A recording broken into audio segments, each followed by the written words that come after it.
ดีครับนะครับสวัสดีผู้ที่ใฝ่หาความรู้นะครับอยากดีดพินเป็นสุผู้สุคนมื้อนี้พ่อผมคือเก่านะครับครูวัดสอนดีดพิน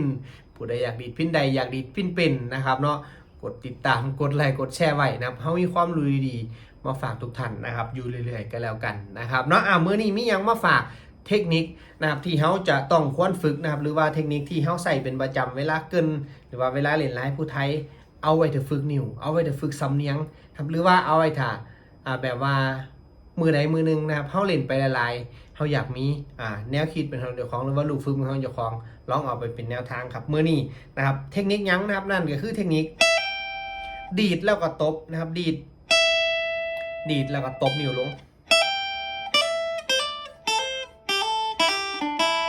นะครับโน้ตมีหยังนะครับโน้ตยกตัวอย่างมื้อนี้สิเป็นโน้ตนะครับมีซ้อนดีดตัวมีแล้วก็ฝ้าวตบนิ้วลงมาตัวซ้อนนะครับผู้ใดสิใส่นิ้วคือผมก็ได้ก็คือนิ้วกลางอยู่มีสูงนะครับนิ้วก้อยนี่สิตบมาที่ตัวซ้อนสูงนะครับแล้วก็ต่อไปก็นะครับเลดีตัวเลแล้วก็ฝ้าวตบนิ้วกลางลงมาตัวมีนะครับเลมีแล้วฝ้าวตบนิ้วลงมานะครับแล้วก็โดนะครับแล้วก็ฝ้าวตบลงมาเลนะครับแล้วก็ตัวลานะครับลาตบมาโดนะครับสูงลาตบมาโดสูงนะครับแล้วก็ซ้อนตบมาตัวลานะครับซ้อนตบมาตัวลาซ้อนลานะครับแล้วก็มีตบมาซ้อนมีเห็นปะมีแล้วก็เลมีฝึกซาให้มันคล่อง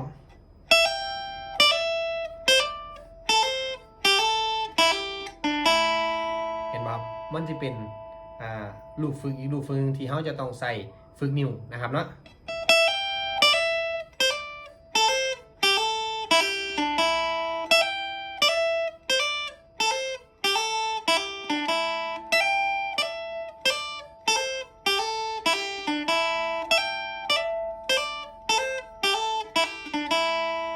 วันนี้ลองเล่นตามจินตนาการโดยนะครับให้มันเหลื่อมล้ำจังหวะนิดนึงโดยแบบว่าบ่ตรงๆเอาไว้แต่ไปใส่ไลฟ์เกินก็ได้เด้นะครับเนาะ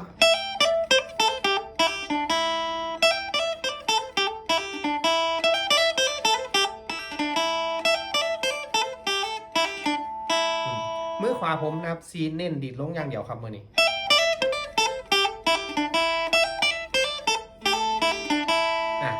ลองฝึกเบิ้งลองเอาไปใส่เบิ้งนะครับเทคนิคนะครับเล็กๆน้อยๆฝากพี่ตอนน้อง